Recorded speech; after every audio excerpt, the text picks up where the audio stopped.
से भी मिल चुका है। बाकी डिटेल्स हम जानते हैं फिरदौस साहब से। हेलो, अस्सलाम वालेकुम। वालेकुम अस्सलाम, क्या हाल है? ठीक ठाक है। अस्सलाम वालेकुम तमाम सुनने वालों को, अल्लाह ताला आपको खुश रखे, सलामत रखे। बहुत बहुत शुक्रिया फिरदौस जमाल साहब, आपने हमें टाइम दिया, इसके लिए बहुत बहुत शुक्रिया। हम थोड़ा सा जानना चाह रहे थे, आपको माशाल्लाह से देखते आए हैं और सारे आपके ड्रामे देखे हैं, बहुत ही कमाल माशाल्लाह से आप एक्टिंग करते हैं। तो थोड़ा हम ये जानना चाह रहे थे कि आगाज़ किस तरह से हुआ था, थोड़ा आप हमें बताइए। आगाज मेरा तो खैर वो ये तो इनबॉर्न क्वालिटी होती है, जिसमें भी अगर अदाकारी के वो होते हैं जो जर्म्स आप कह लें उसको, या उसकी जो क्वालिटी होती है वो इनबॉर्न होती है, पैदाइशी तौर पर ही। तो मैं स्कूल से और कॉलेज से ही ये करता आया हूँ। स्कूल में, कॉलेज में डिबेट्स वगैरह भी, debate school and college Peshawar में इस्लामिया हाई स्कूल का मैं बज़्म अदब का प्रेसिडेंट भी था। फिर इस्लामिया कॉलेज में मैं पढ़ा, तो फिर साथ साथ मैं रेडियो पाकिस्तान पेशावर पे ऑडिशन वगैरह देता रहा। तो रेडियो से मैंने फिर शुरू किया, रेडियो पाकिस्तान पेशावर से, और साथ ही फिर टेलीविजन पे मैंने पश्तो इनको ड्रामे शुरू किए। पहला मैंने पिंडी टीवी से किया था, चूंकि पेशावर टीवी नहीं था। तो फिर 75 में पेशावर टीवी बना, तो फिर पेशावर का पहला टीवी का ड्रामा ही मैंने किया था, ऑन एयर गया था इनॉग्रेशन वाले दिन ही। जबरदस्त। फिर उसके बाद मैं आया कोई 77 में मैं फिर शिफ्ट हो गया था। लेकिन 76 में मैंने लाहौर टीवी का एक ड्रामा किया था, एक मोहम्मद साहब साने, उन दिनों एक सीरीज चल रही थी अशफाक अहमद साहब की। तो उसके लिए मुझे पेशावर से बुलाया था मोहम्मद निसार हुसैन, हमारे एजेंसी के प्रोड्यूसर थे। फिर उन्होंने कहा कि आप पेशावर में क्या कर रहे हैं, आप यहाँ आए। तो फिर 77 में मैं शिफ्ट हो गया था पेशावर से लाहौर। तो फिर बस लाहौर टीवी से फिर करते रहे ड्रामे में। फिर 79 के एंड में वारिस जो मशहूर सीरियल हुआ था 79-80 में, उसमें मैं कास्ट हुआ। तो वो बाहर लोग सुपर डुपर हिट। तो बस वहां से फिर जो असल शोहरत का आगाज अल्हम्दुलिल्लाह हुआ वारिस से हमारा हुआ था। बीच में फिर काफी किए। फिर मुझे 86 में प्राइड ऑफ परफॉर्मेंस मिला था। जी 85 में अनाउंस हुआ था, 86 में फिर मुझे मिला।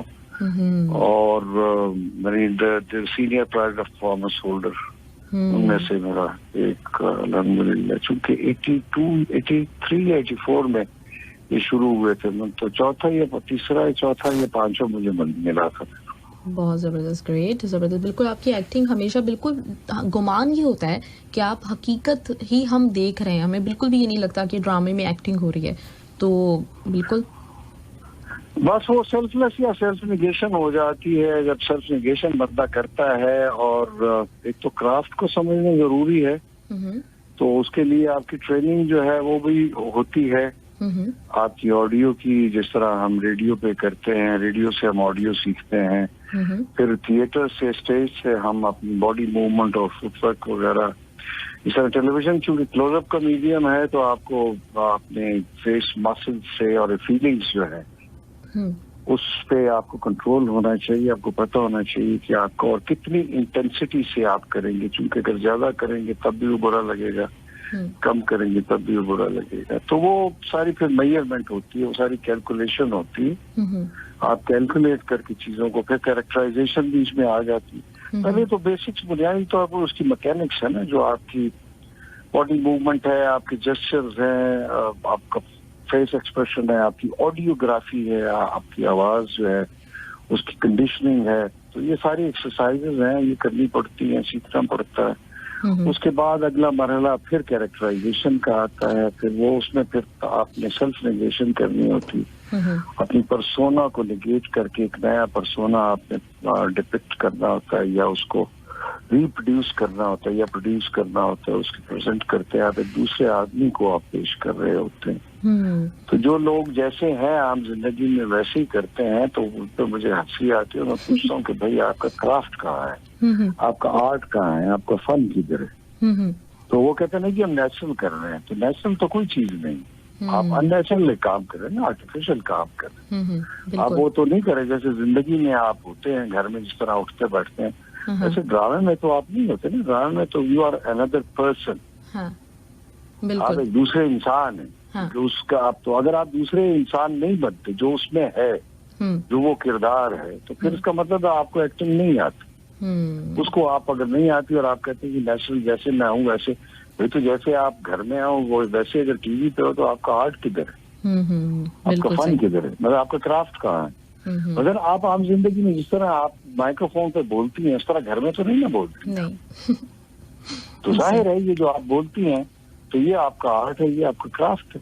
इसी तरह जब हम रेडियो पे होते हैं वहां पे हमारी ऑडियोग्राफी होती है, ऑडियो का हमारा आर्ट है। जब टीवी पे होते हैं तो हमारा वो फिर एक्सप्रेशन का, कैरेक्टराइजेशन का आर्ट होता है। इसी तरह ये स्टेज पे हम जब जाते हैं तो मोस्टली हम कॉमेडी कैरेक्टर्स करते हैं, सीरियस भी करते हैं, लेकिन चूंकि आजकल पहले सीरियस ड्रामे भी थिएटर में होते थे, अब तो चूंकि सारा वो भांडपना है, खैर अब तो मैं करता भी नहीं, लेकिन मोस्टली ये जब अच्छे ड्रामास होते थे तो उसमें हम कॉमेडी भी करते थे, तो कॉमिकल रोल्स भी करते थे, सीरियस भी करते थे, सारे करते थे। इस तरह फिल्म में आप जाते हैं तो फिल्म का अलग क्राफ्ट है, क्योंकि आपने वो बड़ी स्क्रीन पे आपने आना होता है, तो फिर आपका मेथड जो है वो डिफरेंट हो जाता है। यानी जितने भी ये चारों मीडियम है, इसका मेथड, इसका क्राफ्ट, इसका आर्ट जो है वो डिफरेंट है। तो इन चीजों को समझना पड़ता है, पढ़ना पड़ता है, बहुत इस पे मेहनत काफी करनी पड़ती है। कुछ लोग इसको एक्सीडेंटल समझते हैं, हमारे यहाँ इसको आर्ट या क्राफ्ट ही नहीं समझते, लेकिन ये दुनिया का मुश्किल तरीन आर्ट भी है और क्राफ्ट भी है। बिल्कुल बिल्कुल सही बात है। तो सर मतलब जिस दौर में आपने माशाल्लाह से शुरू किया था, वो जैसे आपने बताया भी कि बिल्कुल इनिशियल टाइम था टीवी का और आपने पेशावर से पहला ड्रामा दिया, तो डेफिनेटली उसकी कोई आपने तालीम तो नहीं हासिल की थी। तो ये जो चीज़ें जो आप इतनी टेक्निकल बता रहे हो वाकई हैं, तो ये आपने किस तरह से सीखी? कौन आपका उस्ताद रहा? असल में चूंकि मुझे बचपन से ही इसका था, तो कुछ लोगों को मैं देखता था, रेडियो सुनता था। रेडियो जब मैं बहुत छोटा था तब भी मैं रेडियो के ड्रामे सुना करता था। तो रेडियो बहुत सुना करते थे हम। टीवी तो इतना नहीं था, फिर टीवी आया तो टीवी ज्यादा मैं देखता था और सोचता करता था ये कैसे कर रहे हैं, इनको कैसा करना चाहिए। फिर साथ में कोई उस वक्त तो खैर हमें नहीं पता था, बुक्स वगैरह भी इसकी हैं, इस पे बाकायदा बड़े बड़े लोगों जैसे स्टानिस्लावस्की की किताबें माय लाइफ एंड आर्ट है, क्रिएटिंग अ रोल है, और उनकी टेक्निक्स ऑफ एक्टिंग है किताब है उनकी। इसी तरह एडमंड डेयर की किताब है कैरेक्टराइजेशन पे, और बहुत सारे लोग हैं। फिर वो बाद में पढ़ी भी, तो फिर मैं लाहौर गया, तो लाहौर में फिर मुझे बड़े अच्छे उसके टीवी के बड़े अच्छे प्रोड्यूसर्स और रेडियो के मिले। पेशावर रेडियो पे भी बड़े अच्छे थे, लेकिन एक्चुअली मेरी जो कोचिंग है या मेरी जो ग्रूमिंग है वो लाहौर में हुई, जहाँ मुझे यावर हयात, कुंवर आफ्ताब, नुसरत ठाकुर और इस तरह के MNH मोहम्मद निसार हुसैन ये सारे अब तो इस दुनिया में नहीं, लेकिन दे वर रियली अपनी जात में दे वर इंस्टीट्यूशंस। एक फिर उन्होंने मुझे यावर साहब ने फिर कुछ ये किताबों में स्टानिस्लावस्की वगैरह के बारे में बताया। मैं इनकी किताबें ढूंढा करता था।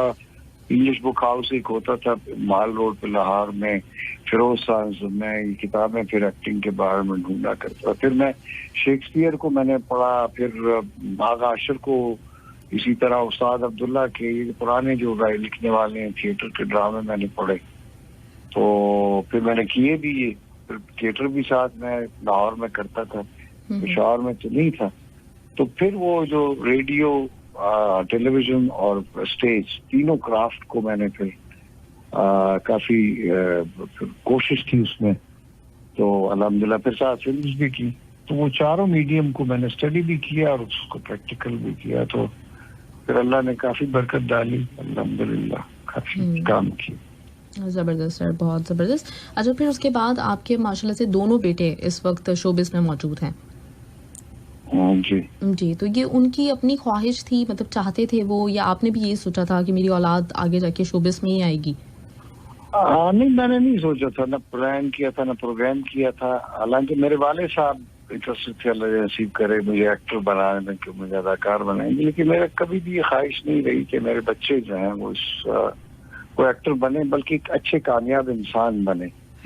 और उन्होंने पढ़ा भी, और ठीक है अल्हम्दुलिल्लाह, एक आयरलैंड में होता है क्या होता है, तो वो अपना अपना काम भी कुछ करते हैं, लेकिन बहरहाल फिर वो मुझसे पूछते भी हैं, तो मैंने उनको कुछ थोड़ा बहुत जो मैं जानता हूँ उनको बताया भी है। तो मेहनत वो कर रहे हैं, अल्लाह करे अल्लाह उनको बरकत डाले कि वो अच्छे, लेकिन वो मेरी ख्वाहिश होगी कि मुझसे अच्छा करें, मुझसे अच्छा काम करें इंशाल्लाह। अच्छा सर, तो एक चीज़ और जो मैं पूछना चाह रही थी वो ये कि आपने जिस वक्त में काम शुरू किया और आजकल जिस तरह से ड्रामे हो रहे हैं, फिल्म्स हो रही हैं, स्टेज, आपने तो हर जगह काम किया हुआ है, रेडियो पे भी काम किया हुआ है, तो आप सेटिस्फाई हैं आज के काम से?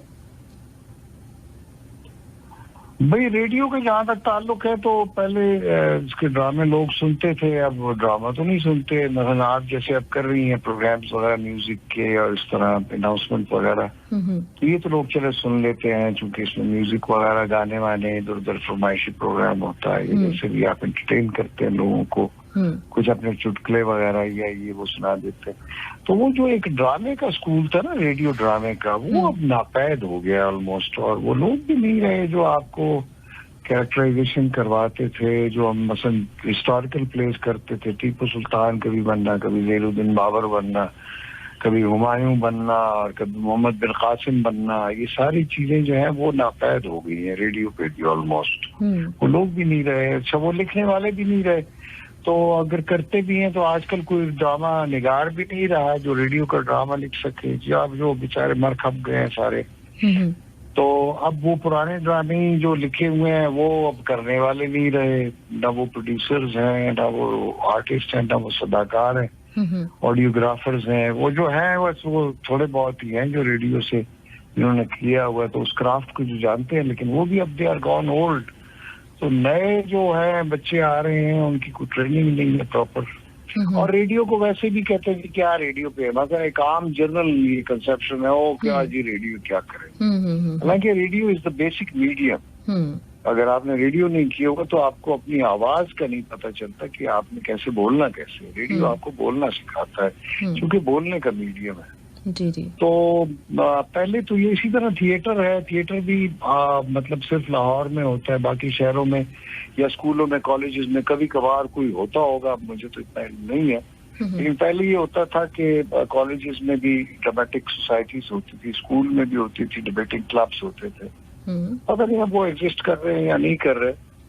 तो ये एक हमारी ट्रेनिंग होती रहती थी। फिर सर रेडियो से हमने बोलना, जिस तरह से ड्रामों में पहले तो हम छोटे मोटे रोल करके तो देखते रहते थे कि ये बोलते कैसे हैं, किस तरह रीड करते हैं स्क्रिप्ट को, वहां से फिर किस तरह कैरेक्टराइजेशन करते हैं। इसी तरह टीवी पे भी छोटे मोटे किरदारों से शुरू हुए, लेकिन फिर स्टडी करते रहे किस तरह ये करते हैं सीनियर्स हमारे, तो वो उनसे फिर सीखा, फिर खुद भी किया अल्हम्दुलिल्लाह, फिर फिल्म में भी गए, थिएटर पे भी किया, रेडियो भी किया, टेलीविजन भी किया, तो अल्लाह ने बस बरकत डाल दी, उसकी मेहरबानी। और न मानो नामुमकिन द्वारा हमें क्या आता था ना आता।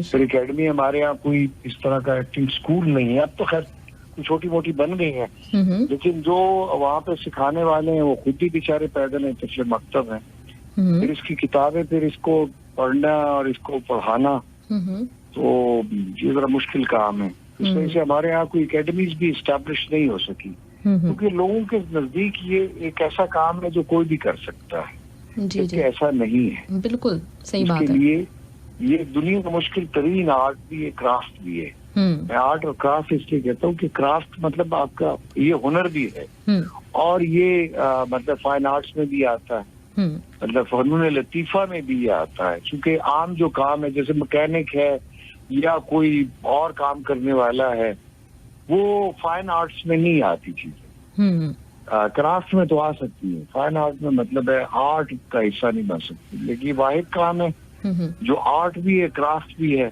और ये प्रोफेशन भी है, तो इसके लिए बहुत मेहनत की जरूरत होती है। लेकिन हमारी बदकिस्मत ये रही कि यहाँ पे कोई इसको इंस्टीट्यूशनलाइज नहीं किया गया, इंस्टीट्यूशनलाइज ना करें, इंस्टीट्यूशंस ना बने इसके, तो वो किसी भी काम के लिए जरूरी होता है कि उसका एक इदारा हो, इंस्टीट्यूशन हो। तो हमारे यही इदारे थे, रेडियो और टेलीविजन, थिएटर भी, और वो भी मखसूस जो है, कुछ रेडियो वगैरह तो हर शहर में थे, लेकिन थिएटर नहीं था, फिल्म नहीं था हर शहर में। लाहौर में ही उसका मरकज था, तो इसलिए फिर हम लाहौर गए और प्रॉपर इसको सीखा भी, और उन लोगों के साथ रहे, बैठे उठे, फिर किताबें भी उनसे पूछते रहे, पढ़ते भी रहे इसको। वो कि इसका इंस्टीट्यूशन कोई नहीं था, लेकिन हम अपने तौर पे ऐसे लोगों से पढ़ते भी और सीखते भी रहे, और पढ़ता भी रहा मैं जो इसके। और जाहिर है हमारे पास तो वही इंग्लिश ड्रामे की मिसाल है, या ग्रीक ड्रामा जो है, मसलन यूरिपिडीज, एस्किलिस, सोफोक्लियस, जो पुराने लिखने वाले थे, 2000 साल पहले जो यूनान में ड्रामा लिखा गया, इलेक्ट्रा एंड ओरेस्टस और इस तरह के। फिर उसके बाद ये दौर शुरू होता है इंग्लिश ड्रामे का, जो शेक्सपियर, जिसमें फिर उसने मुख्तलिफ ड्रामे लिखे, मैकबेथ और जूलियस सीजर वगैरह, रोमियो जूलियट। तो वहां से फिर जो हमारा हिंदुस्तान में ड्रामा आया, तो मास्टर अब्दुल्ला, उस्ताद अब्दुल्ला, और फिर जो ड्रामे लिखे, और बहुत सारे लोगों ने जो थिएटर के लिए पुराने, फिर वो क्लासिकल, वो रेडियो पे ही वो ड्रामे होते थे, वही स्टेज वाले। तो रेडियो पे का ड्रामा फिर कुछ लोगों ने इसको क्राफ्ट कर अडेप्ट किया। फिर इस तरह टेलीविजन पे भी पुराने पहले होते रहे जो क्लासिकल ड्रामे थे, फिर उन लोगों ने लिखना शुरू किया। फिर अशफाक साहब जैसे, अमजद इस्लाम, बानो आपा, ऐसे लोग आए, हसीना मुइन, और बहुत सारे, जैसे कराची में ख्वाजा मुइनुद्दीन साहब जो थे, उन्होंने तो बड़े अच्छे अच्छे फिर लिखने वाले आए। उनके फिर हमें, हमारी खुशबख्ती है कि फिर हम वो ड्रामे भी करने को मिले। आजकल बस पता नहीं क्या हो रहा है मुझे नहीं पता कि काफी अरसे से ये जो प्राइवेट प्रोडक्शन आ गई हैं, इसमें ड्रामे हो रहे हैं, तो अब वो चीख रहे हैं कि जी अर्तुगरल क्यों चला रहे हैं। भाई अर्तुगरल में कुछ है तो चल रहा है ना, आप ऐसा करें तो भाई वैसे स्क्रिप्ट लिखवाएं, वैसे आप उससे इन्वेस्टमेंट करें, वैसे एक्टर्स आप ट्रेन करें। तो लेकिन अब चूंकि वो ट्रेनिंग नहीं है पीछे, और इंस्टीट्यूशनलाइज नहीं किया हुआ काम को, और घटिया किस्म के जो है वो ड्रामे आप करते हैं, जिसमें सिर्फ वो लड़के लड़की का रोमांस, 2 लड़कियां, 1 लड़का है, फिर ये पहले सास बहू का था, फिर देवर भाभी का था, फिर पता नहीं क्या बकवास है। तो जब आप प्रॉपर ड्रामा नहीं करेंगे तो कोई चीखेंगे ना, कोई अगर सही ड्रामा आ जाता है, चाहे वो किसी भी मुल्क का हो, और आप चीखते हैं क्यों चला रहे हो, तो भाई आप ऐसा बनाए। बिल्कुल सर। तो दूसरे जो सीनियर लोग हैं उनको आपने घर बिठा दिया हुआ है, उनसे आप इस्तेफादा नहीं कर रहे, तो फिर यही होगा जो हो रहा है। सही बात है सर। अच्छा सर, हमारे साथ हमारी को होस्ट, हमारी आरजे मौजूद हैं, वो भी आपसे बात करना चाह रही थी, कुछ सवाल वगैरह करना चाह रही थी। हेलो नाजिया। हेलो, अस्सलाम वालेकुम अस्सलाम।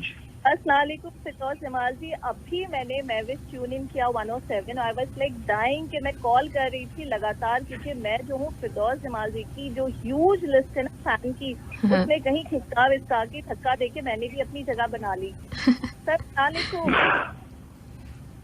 बड़ी मेहरबानी, बहुत शुक्रिया। अल्लाह आपको बरकत डाले आपके काम में, आपके शौक और ज़ौक़ में।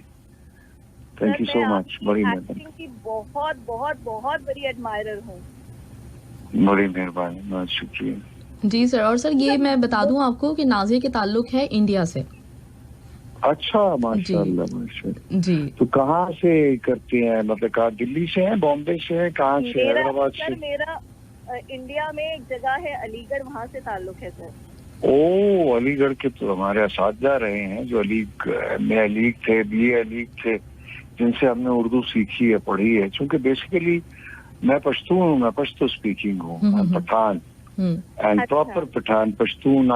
मेरी मतलब प्लेस ऑफ बर्थ पेशावर है, मेरा सारा ब्रॉटअप पेशावर का है। रेडियो पाकिस्तान पेशावर से मैंने शुरू किया, और पश्तो भी मैं करते रहा हूँ, प्रोग्राम्स और ड्रामे। So my mother tongue is Pashto, वहाँ पे। लेकिन ये उर्दू मैंने वहीं रेडियो सुन के, और लोगों से ऐसे लोग जो इंडिया से माइग्रेट करके आए थे, तो मोस्टली मैं उनके साथ बैठता था। और उनसे पूछता रहता था। जो बड़े शायर हैं, जैसे एक लखनऊ से थे ताहा खान, हमारे दोस्त अल्लाह नसीब करे, एक नगीने के थे रोशन नगीनवी, शायर भी थे। तो इन लोगों में फराज साहब जो है, फराज का एक्सेंट तो इतना अच्छा नहीं था, लेकिन बहरहाल उनके साथ ये सब एक जो शुअरा पेशावर से जिनका ताल्लुक और अदीब जो थे, अदबा जो थे, तो उनमें मैं ये करता था कि पहले मैं उनके पीछे, जिस रेस्टोरेंट में वो शाम को इकट्ठे होते थे, चाय वाय पीते थे, तो मैं पीछे बैठ के इनको इनकी बातें सुना करता था। तो फिर उनसे मेरी दोस्ती हो गई, फिर मैं उनके साथ बैठता था। तो मेरी बड़ी कोचिंग बहुत सारी इन लोगों ने की जो माइग्रेट करके आए थे इंडिया से। तो उस जमाने में कि मैं आपको अर्ली मतलब मिड 70s की, आप 77, 78, फिर 80 तक मैं 77 में आ गया था लाहौर। तो ये मतलब 73, 74 से मेरा ये रूटीन था। When I was in matric, मैं 9th में 10th में पढ़ता था, तो ये मेरी चूंकि शौक था मेरा, तो फिर मैं इन लोगों के साथ मैंने बैठना शुरू किया, इनसे बातें करना, इनसे सुनना, इनकी बातें, इनसे तलफ़ुज़ अपना ठीक करवाया करता था। तो उनमें ज्यादातर अलीगढ़ के पढ़े हुए थे, कोई मतलब नगीने से, कोई दिल्ली से थे, तो इनसे मैंने उर्दू सीखी। जी जी जी जी सर, बहुत अच्छी बातें कर रहे हैं, बहुत अच्छी कन्वर्सेशन है। मैं थ्रू आउट सुन रही हूँ इंटरव्यू, मुझे इतना अच्छा लग रहा है कि किस तरह से आपने बताया कि इनिशियली आपने स्टार्ट किया। सर, मुझ जैसे बहुत सारे ऐसे लोग हैं जिन्होंने बड़े ख्वाहिशमंद थे कभी किसी जमाने में, मैं तो खुद कहूँगी अपने लिए, किसी जमाने में मेरा भी बड़ा दिल था एक्टिंग सीखने का, but later on I realise that it's not my cup of tea. लेकिन बहुत सारे लोग हैं जिन्हें लगता होगा कि वो कर सकते हैं और सीखना चाहते हो। तो सर, उनके लिए अगर आप कोई टिप देना चाहें, कोई इनिशियल ऐसी ट्रेट या क्वालिटी जो बंदे या बंदी को पजेस, मतलब उसके लिए लाजमी उसमें होनी चाहिए, तो सर वो क्या होगी? अगर हमारे लिसनर सुन रहे हैं तो आई एम श्योर ये जरूर जानना चाहेंगे आपसे। उसका तो ये है कि या तो अब आपके इंस्टीट्यूशंस वगैरह कुछ इस तरह अवेलेबल आपको हो, वहाँ जाएं और इसी तरह रेडियो है, ऑडिशन वगैरह दें। लेकिन अब तो बहुत सारे गैजेट्स आ गए, आपके पास मोबाइल है, मतलब मोबाइल पे आप भी देख सकते हो। क्योंकि हम तो नहीं देख सकते थे, हमें तो नहीं पता हमारी नाक कैसी है, हमारी आंख कैसी है, हमारी आंखें कैसी हैं, हमारा मुंह कैसा है, हमारा चेहरा कैसा है। बस वो हम तो शीशे में देख देख के तो फिर टीवी में आए थे, मतलब शीशा देख के तो हम एक्टर बने। तो अब आपके पास मोबाइल भी है, कैमरा भी है, सारा कुछ अवेलेबल है। तो अपने आप को कोई भी टेक्स्ट लेके, कोई ड्रामे का या किसी नसर का कोई आप लेके, तो उसको आप खुद रिकॉर्ड करें और देखें और दूसरों को भी दिखाएं, उनको कहें कि देखें इसमें क्या मैं एक्ट कर सकता हूँ, ये देखें आप। लेकिन फेयर होके, ये नहीं कि क्योंकि सबको अपना आप अच्छा लगता है, तो किसी दूसरे को दिखाएं कि क्या मुझ में कोई एक्टर की क्वालिटी है। मेरी ऑडियो देखें, मेरी आवाज देखें, मेरा तलफ़ुज़ देखें, मेरा चेहरा देखें, मेरा एक्सप्रेशन देखें, मेरी बॉडी मूवमेंट देखें, क्या मैं इस काबिल हूँ, किसी से पूछ के। तो फिर आप अपने तौर पर, चूंकि अब आपके पास बहुत सारे स्टफ अवेलेबल है, आप चले जाएं किसी भी, आप वेबसाइट पे चले जाएं किसी भी एकेडमी जो बाहर की है, मसलन राडा के royal academy of arts London है, इसी तरह अमेरिका में कई एकेडमीज वगैरह हैं, तो वहां तो कोर्सेज भी अवेलेबल हैं, आप वो करें। लेकिन बुनियादी चीज ये है कि आप ये देखें आपके हाथ पांव ठीक है, आपका चेहरा, आपके खत्तो खाल जो है, क्योंकि हर आदमी अपने आप को तसव्वुर में खूबसूरत ही समझता है, और वो समझता है कि मैं बहुत अट्रैक्टिव हूँ, हर बंदा अपने आप को मतलब यूसुफ हसानी समझता है ना तसव्वुर में। लेकिन एक तो शीशा देखें पहले, आईना, हमें यही कहा था कि शीशा देखें आप जाकर। अच्छा। अगर आपको अपना आप अच्छा लगता है या दूसरे को दिखाए तो फिर आप जाएं शीशा देख के, और फिर अब तो खैर शीशे की जरूरत भी नहीं है, आपके पास वीडियो कैमरा भी है, आपके पास ऑडियो भी है, सारा कुछ है। तो अपने आप को रिकॉर्ड करें बार बार और देखें। अगर आप अपने आप को अच्छे लगते हैं कि आप फिर दूसरों को दिखाएं कि यार आप देखें मैं सही लगता हूँ, ठीक लगता हूँ।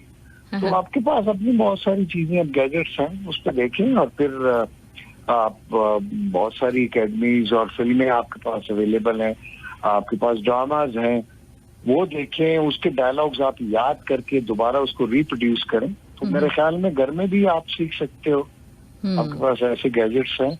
फिर या अगर आपके पास सोर्सेज हैं रिसोर्सेज हैं तो आप बाहर जो एकेडमीज हैं वहाँ पे जाके कोर्स का शॉर्ट कोर्सेज भी होते हैं, जाके करके आ जाए। इंग्लैंड से, लंदन से करें आप, लंदन में काफी एकेडमीज हैं। इंडिया में भी अब एकेडमीज बहुत ज्यादा है, जैसे पूना इंस्टीट्यूट है और बहुत सारे, दिल्ली में बहुत सारे इंस्टीट्यूशंस होंगे। तो इंडिया को तो फैसिलिटी है, हमारे यहाँ ये नहीं है अभी, ये छोटे इंस्टीट्यूशंस नहीं है।